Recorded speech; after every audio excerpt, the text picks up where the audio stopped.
পর্তুগালের শিরোপা জয় কিংবা ক্রিশ্চিয়ানো রোনাল্ডোর বিশ্বকাপ জয়, দ্য সিম্পসন্স কার্টুনে এমন ভবিষ্যৎবাণী করা হয়েছে দাবি করে সামাজিক যোগাযোগ মাধ্যমে একটি পোস্ট ভাইরাল হয়। মুহূর্তেই দাবিটিকে ঘিরে যখন কমেন্ট সেকশনে উত্তেজনা বাড়তেই থাকে, তখন দেখা যায় 1997 সালে প্রচারিত পর্তুগাল ও মেক্সিকোর একটি কাল্পনিক ম্যাচের দৃশ্যকে 2026 বিশ্বকাপ জয়ের ভবিষ্যৎবাণী হিসেবে ছড়িয়ে দেওয়া হয়েছে।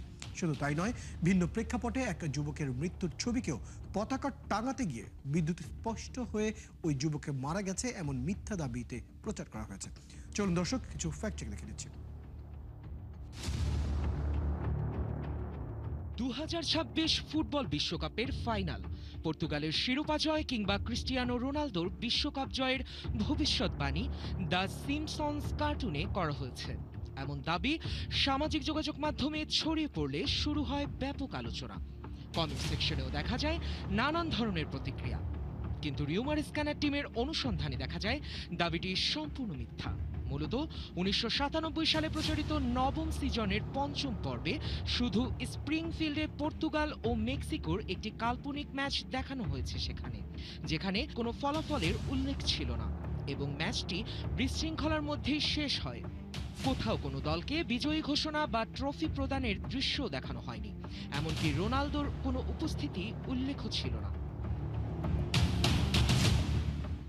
ওদিকে আলজেরিয়ার বিপক্ষে লিওনেল মেসির হ্যাট্রিকের পর তাকে সম্মান জানিয়ে নেদারল্যান্ডসের ডিফেন্ডার ভার্জিল ভ্যান ডাইক মেসির জার্সি পরেছেন এমন দাবিতে একটি ছবি ব্যাপকভাবে ছড়িয়ে পড়ে প্রায় সবকটা সামাজিক মাধ্যমে।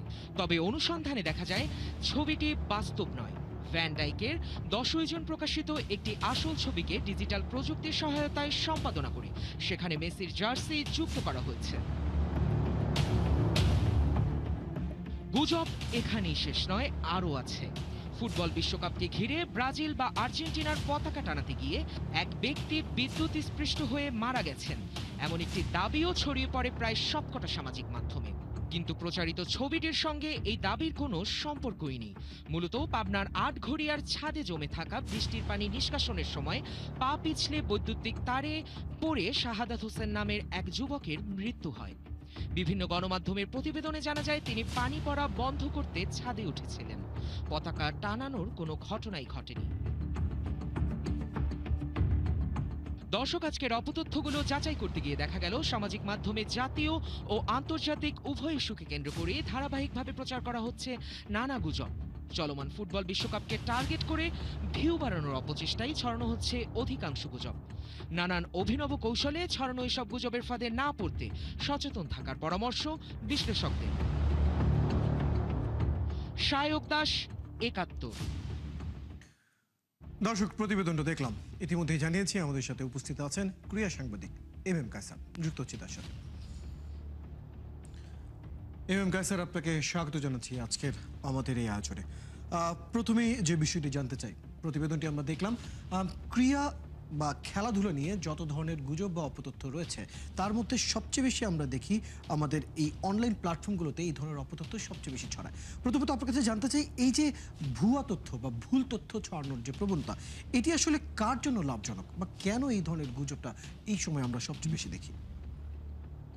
না, দেখুন, ধন্যবাদ আপনাকে এই প্রশ্নের জন্য এবং এত গুরুত্বপূর্ণ বিষয়টা এই সময় নিয়ে আসার জন্য। কিন্তু দেখুন, আমি আপনাদের এই অনুষ্ঠানটা দেখি এবং আপনারা যেসব ভুল তথ্য যেগুলো হয় সেটা স্ক্যানার দিয়ে সেটা চেক করে তারপরে প্রকৃত সত্যটা তুলে ধরেন। ইটস মানে ভেরি গুড ইনিশিয়েটিভ, কোনো সন্দেহ নেই। কিন্তু এর আগে কি কখনো দেখেছিলেন যে বিশ্বকাপকে ফুটবলকে নিয়ে হয়েছে অথবা স্পোর্টস কেন্দ্রিক কোনো ধরনের এই ধরনের গুজব ছড়ানো হয়েছে?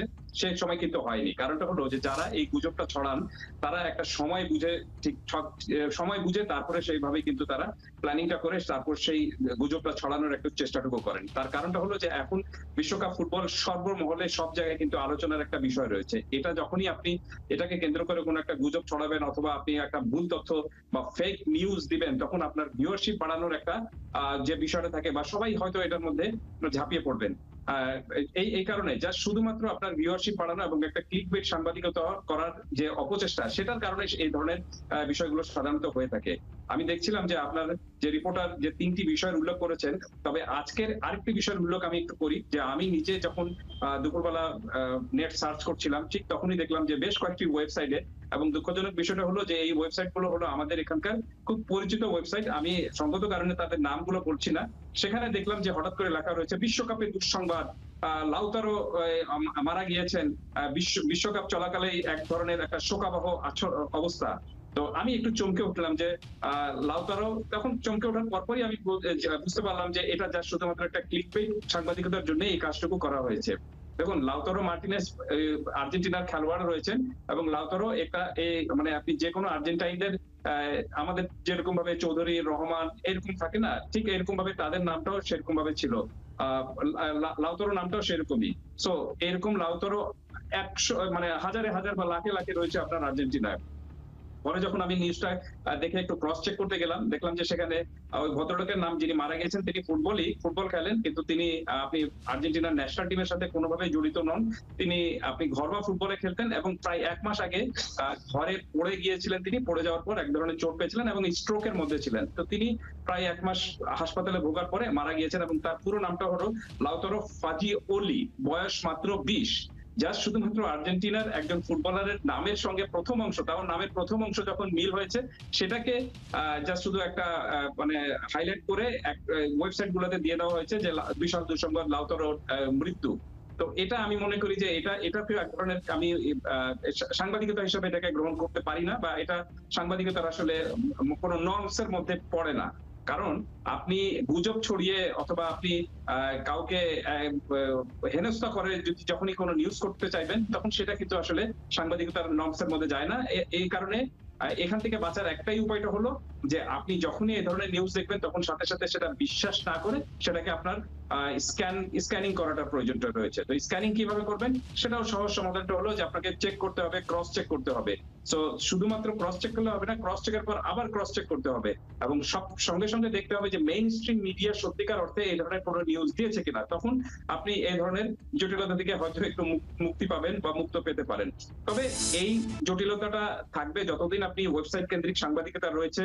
ফেসবুকে তো সবাই সাংবাদিক, সবাই ধরেন আপনি এডিটর, আপনি এখানে লিখে দিতে, যে কেউ যে কোনো ইচ্ছা লিখে দিতে পারে। কোথাও থেকে একটা নিউজ দেখে সাথে সাথে সেটা আপনার কপি পেস্ট করে অনেকে দিয়ে দেয়, একটু আমি আগে দিলাম বা ওর খবরটা একটু আমি আগে জানালাম, এই ধরনের একটা অশুভ এক ধরনের প্রতিযোগিতা থাকে, যেখানে ধরেন আপনার কোনো নিউজ আপনি দিলে যদি সেটা সত্যিকার অর্থে ভালো নিউজ হয়, সত্যিকার অর্থে ব্রেকিং হয়, তাহলে ভেরি গুড। কিন্তু যখনই আপনি কোনো নিউজে দিয়ে সেটা ভুল তথ্য ছড়িয়ে, একটা গুজব ছড়িয়ে মানুষের মধ্যে একটা বিভ্রান্তি তৈরি করতে চাইবেন, তখন সেটা নিউজ থাকে না, তখন সেটা আসলে অপসাংবাদিকতাই হয়ে যায়। একদম ঠিক বলেছেন এম এম কাসের। এই বিষয়গুলো নিয়ে আরো বিস্তারিত আলাপ করবো। এই মুহূর্তে একটি বিরতির সময় হচ্ছে, বিরতির পর আবারও আপনার কাছে ফিরছি, সঙ্গে থাকুন। ধন্যবাদ সাথে থাকার জন্য। আছেন একাত্তরে চলছে ফেক নিউজ স্ক্যানার। দর্শক, আমাদের সাথে আছেন আমাদের অতিথি ক্রীড়া সাংবাদিক এম এম কায়সার। ফিরছি তার কাছে। এম এম কায়সার, আরও একবার স্বাগত জানাচ্ছি আপনাকে আমাদের আজকের এই আয়োজনে। যে পরিস্থিতিতে আমরা কথা বলছিলাম, আসলে গুজব এবং অপতথ্য আসলে ক্রিয়া যে সেক্টর, সেটার উপর যে ধরনের আসলে প্রভাব আমরা দেখতে পাচ্ছি, বলছিলেন অনেকটা ক্লিকবেটের মতো করেই অনেক সময়ই আমরা এইসব ভুইফোর পোর্টালগুলোকে সেই ধরনের খবর, ভুল তথ্য বা ভুয়া খবর ছড়াতে আমরা দেখি। একটি বিষয় আমি আসলে জানতে চাই, এই ধরনের খবর তো যে খেলোয়াড় যারা রয়েছেন তাদের মানসিকতায় তো প্রভাবিত করার কথা। আপনি কি মনে করেন, আপনার অভিজ্ঞতায় জানতে চাই, আসলে এই ধরনের খবর কতটুকু নেতিবাচকভাবে প্রভাবিত করে খেলোয়াড়দের মানসিকতায়?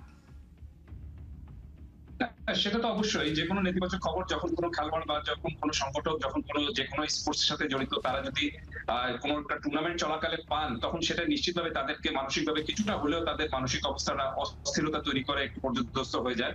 এবং আপনি যে প্রশ্নটা করেছেন, এই প্রশ্নের পরিপ্রেক্ষিতে আমি একটা সুন্দর উদাহরণ দিতে পারি। সেটি হলো যে এই বিশ্বকাপ চলাকালে আর্জেন্টিনার একটা টেলিভিশন চ্যানেল, খুব ওয়েবসাইট বা কোনো বইফোর কোনো আপনার সংস্থা না, একটা টেলিভিশন চ্যানেল হঠাৎ করে নিউজ করলো যে মেসির বাবা নাকি মারা গেছেন।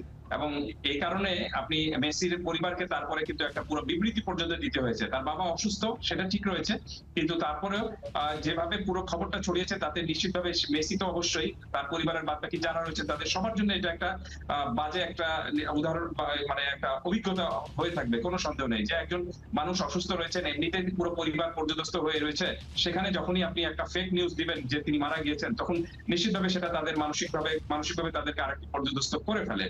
তো এই ধরনের নিউজ থেকে বা এই ধরনের অপতথ্য থেকে বেরিয়ে আসার একটাই মাত্র উপায়টা হলো, আপনি দেখবেন যে এই ধরনের নিউজ যখনই, একটু জানিয়ে রাখি যে আর্জেন্টিনার সেই টেলিভিশন কর্তৃপক্ষ সেটার যথাযথ ব্যবস্থা নিয়েছিল এবং যারা এই নিউজটা ছড়িয়েছিল বা যারা এই পুরো নিউজটা সাথে জড়িত ছিল তাদের সবাইকে আপনার চাকরিচ্যুত করা হয়েছিল এই ঘটনার পরে। এবং তারপরে মেসির পরিবার একটা পুরোপুরি তার বাবার অসুস্থতার প্রকৃত অবস্থা জানিয়ে একটা বিবৃতি পর্যন্ত দিয়েছিল।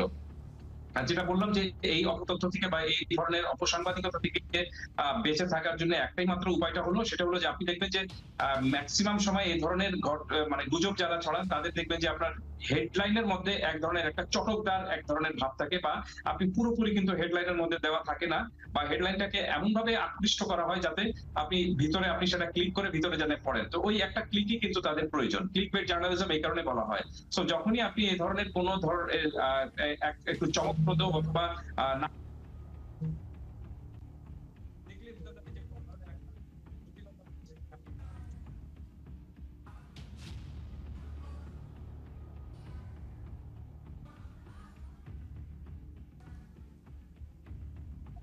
হ্যাঁ, আপনি কি আমাকে শুনতে পাচ্ছেন? জি, আমি শুনতে পাচ্ছি এই মুহূর্তে। হ্যাঁ, বিষয়টা হলো যে যখনই এই ধরনের একটা অপতথ্য আসবে তখনই আসলে এই বিষয়গুলো নিয়ে আসলে যথাযথ পরিকল্পনা করতে হবে এবং ফ্যাক্ট চেক করা এখন সময়ের দাবি হয়ে দাঁড়িয়েছে। ধন্যবাদ এম এম কাসার আমাদেরকে সময় দেওয়ার জন্য। দর্শক, আমাদের সাথে আমাদের অতিথি ক্রিয়া সাংবাদিক এম এম কাসার যুক্ত ছিলেন, কথা বলছিলেন ক্রিয়া সম্পৃক্ত নানা ধরনের গুজব এবং অপতথ্যের নানা দিকগুলো নিয়ে। দর্শক, আপনারা আছেন ফ্যাক্ট চেক নিয়ে ৭১ নিয়মিত আয়োজন ফেক নিউজ স্ক্যানারে। প্রতিদিন আমরা রিউমার দূর করতে হাজির হব ঠিক একই সময়ে একইভাবে। আপনারাও আমাদের সাথে যুক্ত হতে পারেন। যে কোনো খবর যদি আপনাকে সংশয় ফেলে সেটা একটি স্ক্রিনশট আমাদেরকে মেইল করতে পারেন fns.71tv@gmail.com অথবা ফেসবুকে যোগাযোগ করুন www.facebook.com/fake-news-scanner-এ। আমরা সেই তথ্যের ফ্যাক্ট চেক করে আপনাদের জানাবো। চটকদার শিরোনাম দেখে ক্লিক করবেন না। বিশ্বাস আর প্রতিক্রিয়া জানানোর আগে ফ্যাক্ট চেক করুন আর থাকুন ৭১।